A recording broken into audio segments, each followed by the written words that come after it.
अच्छा लगता है जब पूरा विश्व आपके देश की चीज़ों को अपनाता है, उसे फॉलो करता है, और जिसमें से भारत का योग एक है। और आज हम मिलने वाले हैं इटर्नल योगी पारुल चौधरी से, जो कि योग के बारे में बात करेंगी, बताएंगी, योगासन के बारे में बताएंगी, और ये इतनी फिट और हेल्दी कैसे रहती हैं उसका तो राज सबको पता है, सिर्फ और सिर्फ योग। तो पारुल, स्वागत है आपका। ये बताइए कि आप इतनी फिट हैं, आपकी फिटनेस की चर्चा दूर दूर तक है। किस तरह से शुरुआत हुई आपने योगा की शुरुआत, जो आपने कैसे इंट्रोड्यूस हुआ आपकी लाइफ में? पहली बात तो बहुत बहुत शुक्रिया आपके इतने सारे कॉम्प्लीमेंट्स। बट हाँ, कभी काफ़ी साल पहले मैंने शुरुआत की थी। ये एक मेरा न्यू ईयर रेजोल्यूशन था। ऑफ कोर्स फिट रहना बहुत इम्पॉर्टेंट था अनु, क्योंकि उस वक्त मैं मॉडलिंग करती थी और मॉडलिंग शुरू ही की थी। यूजुअली मुझे जिम रूटीन बोरिंग लगता था, मैं उसको इतना एंजॉय नहीं करती थी। तो कहीं ना कहीं अब तो योगा के बारे में बहुत अवेयरनेस है, बहुत लोग बात करते हैं, बहुत लोग करते हैं। बट उस टाइम पे आई थिंक वो it was just the beginning, जब हम खुद भारत के लोग इस चीज़ को सीरियसली लेना शुरू किया था। बहुत टाइम तक योगा हमारी कंट्री में कम था और वेस्ट में ज़्यादा था। तो आई थिंक कहीं ना कहीं एवरीवन स्टार्टेड टॉकिंग। और दिल्ली में एक योगा गुरु होते थे, भरत ठाकुर, तो मैंने उनकी क्लासेस ज्वाइन की। और मैंने अपने न्यू ईयर रेजोल्यूशन को उस साल मेंटेन रखा। मतलब पूरे 1 साल मैंने उनकी क्लासेस की और योगा किया, और मैंने बहुत बहुत एंजॉय किया। और जो चेंजेस मेरी बॉडी में आए, और एक्सटर्नली नहीं, इंटरनली भी, your skin glows and you stay healthy, आपकी बॉडी के पूरे फंक्शंस एकदम ऑर्गेनाइज हो जाते हैं। तो बस एक बार लत लग गई योगा की तो लग गई। आई थिंक तब से मैं रेगुलरली कोशिश करती हूँ कि मैं जितना इंक्लूड कर सकूँ उसे अपने रूटीन में करूँ। तो कौन कौन सा आसन, जैसे हर कोई, जो सारे योगी होते हैं, एक तो पहले योगी मैंने सुना है उनको कहा जाता है जो कि एकदम बिल्कुल डिसिप्लिन और रेगुलरली करते हैं। हर रैंडम इंसान जो 4 दिन योग कर ले उसको योगी नहीं कहते हैं, हमारे जैसे लोगों को। तो ये मुझे बताइए कि जो बिल्कुल रेगुलरली आप कुछ आसन करती हैं, जिन्होंने जिस आसन ने आपको इतने सालों तक, इतने वर्षों तक हेल्दी बनाकर रखा हुआ है, वो अगर आप दर्शकों को बता सकें, थोड़ा समझा सकें उसका तरीका, तो बहुत अच्छा होगा। बिल्कुल बिल्कुल। आई थिंक सबसे इम्पॉर्टेंट आसन जो मुझे लगता है अनु, और जो सबको करना चाहिए, और जो एक फुल बॉडी वर्कआउट है, वो है सूर्य नमस्कार। तो सूर्य नमस्कार कॉम्बिनेशन होता है 12 आसन का। तो आपके 12 बॉडी पार्ट वर्क करते हैं उस एक आसन में। सो आई थिंक जो भी बैक बेंडिंग आसन्स हैं वो भी सबको ज़रूर करने चाहिए, जैसे कि भुजंग आसन, जैसे कि चक्रासन, जिसमें भी आपकी बैक बेंड होती है पीछे की तरफ। तो आई थिंक बहुत ज़रूरी है ये कुछ आसन, तो आपको करने ही करने चाहिए। एंड ऑफ कोर्स प्राणायाम, मतलब बॉडी के साथ साथ मेंटल पीस भी बहुत ज़रूरी है। आजकल इतने स्ट्रेस में हम लोग हैं, स्पेशली इन टाइम्स में जो हमने स्ट्रेस देखा है सब लोगों ने। योग निद्रा again is very very helpful. जैसा कि अनु ने कहा कि कई लोगों को नींद की प्रॉब्लम है। अनु, लोगों को नींद नहीं आती, बेड पे लेट जाते हैं, दे लाइक हमें नींद नहीं आती, हम 2-2 घंटे तक जगे रहते हैं। तो योग निद्रा अगेन वेरी वेरी बेनिफिशियल आसन। जैसे कि अनु ने कहा, उसके बाद मैं सो जाती हूँ। तो योग निद्रा इज अनदर वेरी बेनिफिशियल आसन जिन लोगों को नींद नहीं आती। सोने से रिलेटेड जो भी चीज़ें होंगी बहुत अच्छा। चले तो फिर पारुल, आप कौन सा 1-2 आसन है जो आप दर्शकों को, और जो लोग अभी भी योग नहीं फॉलो करते, उनको करके बताना चाहेंगे, उसका तरीका दिखाना चाहेंगे? तो आई थिंक हम एक तो बैक बेंडिंग आसन करते हैं और सूर्य नमस्कार करते हैं। चलिए स्टार्ट करते हैं।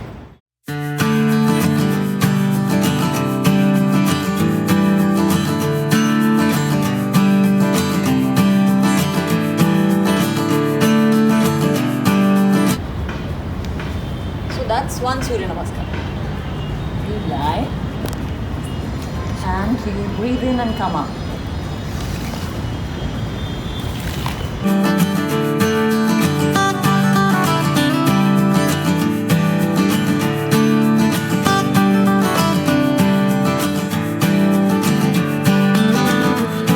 Into Chakrasana, which is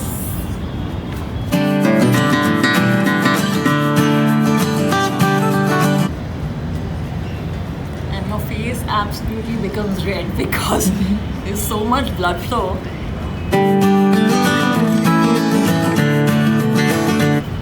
So halasana is nothing but the plow pose, and you lift your legs and you touch your feet right here while your arms rest. And if you can do a chin lock, you do a chin lock.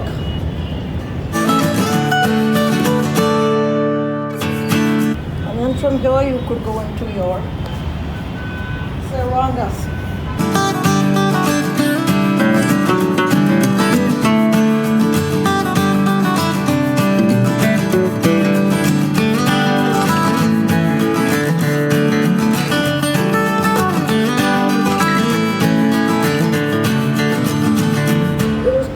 Karna Pira Asana.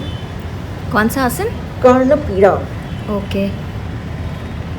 Okay, now from here I'm going into the most difficult asana, which is also Anu's favorite asana, which is called Shavasana.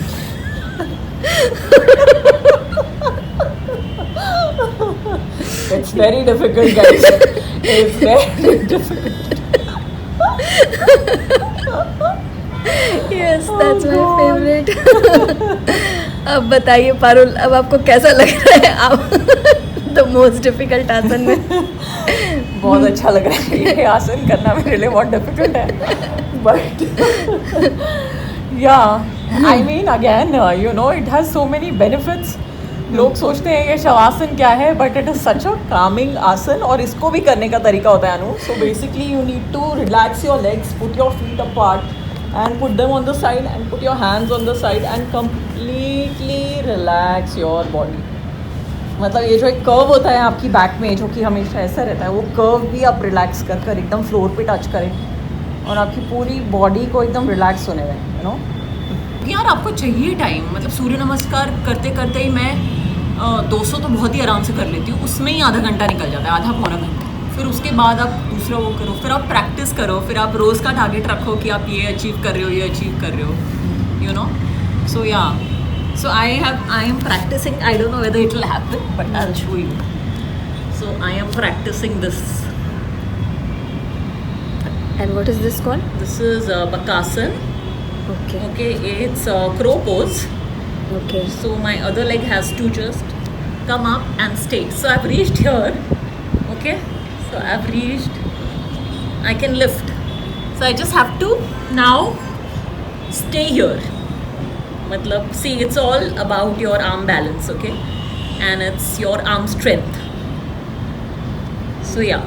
Okay. And for how long have you been practicing this? This Yeah. like a month. Okay. So do you practice it daily or? No, alternate. Because you know what happens, a lot of pressure comes here, right? So this really hurts because your full arm is here, right? So it really hurts, but and of course a lot of ankle strength, right? Parul, ये जो आपने अभी किया, कितने सालों की मेहनत की मुझे बताइए. मैं देखकर बिल्कुल आश्चर्यचकित हो गई. मतलब आपकी बॉडी जिस तरह से मूव कर रही है, आपकी बॉडी का जो लचक है, आपकी बॉडी की जो मूवमेंट है, और मतलब मैं Actually, शॉक रह गई. अनु, जब मैं अपनी फर्स्ट योगा क्लास में गई थी तो मतलब मेरे लिए इतना शॉकिंग था. I was always very stiff.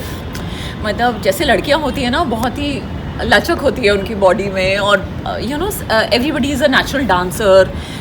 मैं बिल्कुल भी वैसी नहीं थी. I had a very very stiff body. मतलब जब मैं पहली दूसरी योगा क्लास गई, मुझे तो ऐसा लग रहा था कि ये मुझसे नहीं होगा, दिस इज़ इम्पॉसिबल. क्योंकि सब लोग ऐसे बेंड कर रहे थे क्लास में, और मुझसे तो मतलब अनु जो हम नीचे बेंड कर कर अपना ये टच करते हैं, मतलब मैं यहाँ थी.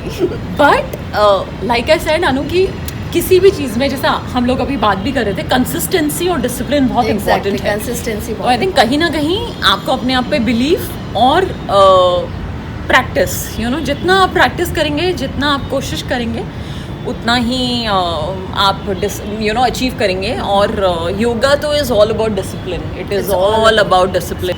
आप योगा के वो 5-6 बेसिक आसन्स भी करेंगे तो भी आपको उतना ही फ़ायदा होगा. और आप अपनी बॉडी में चेंजेस देखेंगे, आप अपनी मेंटल पीस में चेंजेस देखेंगे. So I would just want to tell everybody कि हाँ जी, हमारी भारत की इस संस्कृति को प्लीज और ज्यादा करें, और लोगों को इंस्पायर करें, दुनिया के जिस कोने में जाए वहाँ लोगों को पकड़ पकड़ के बताएं कि तुम ये बिल्कुल अपने लाइफस्टाइल और में. एक और चीज़ मैं ऐड करना चाहती हूँ कि अभी खास करके जो ये कोविड का पूरा पीरियड रहा, तो योग करें. पारुल बहुत हेल्दी हैं, ये भी कोविड पॉजिटिव हुई थी, बिल्कुल एसिम्टोमेटिक, आराम से ये रिकवर हो गई. और आई थिंक कहीं ना कहीं इसका क्रेडिट योग आई ऑफ कोर्स, मतलब जिस दिन मेरी रिपोर्ट आई मैंने सूर्य नमस्कार खत्म किए थे और suddenly I get to know I am Covid positive. और बट हाँ, इट वॉज, मुझे सब लोग यही कह रहे थे कि इम्यूनिटी इतनी अच्छी है कि in spite of the virus being there it's not affecting your body at all. तो ऑफ कोर्स पूरा credit goes to yoga Anu, totally goes to yoga. तो मैं बस यही कहना चाहूँगी कि आप सब लोग खुश रहें, आप लोग अपना ख्याल रखें, बी सेफ. एंड ये जो टाइम हमने स्पेंड किया अपनी फैमिलीज़ के साथ, इसको चेरिश करें. आई थिंक कहीं ना कहीं कोविड ये जो हुआ है, आई नो बहुत सारी नेगेटिविटी हुई है, बट उसमें बहुत सारी पॉजिटिविटी भी हुई है. So ya, stay safe and don't forget to do your Surya Namaskar. Okay, तो आप भी पारुल से इंस्पायर होइए, योग करिए और इनकी तरफ फिट और हेल्दी रहिए. धन्यवाद.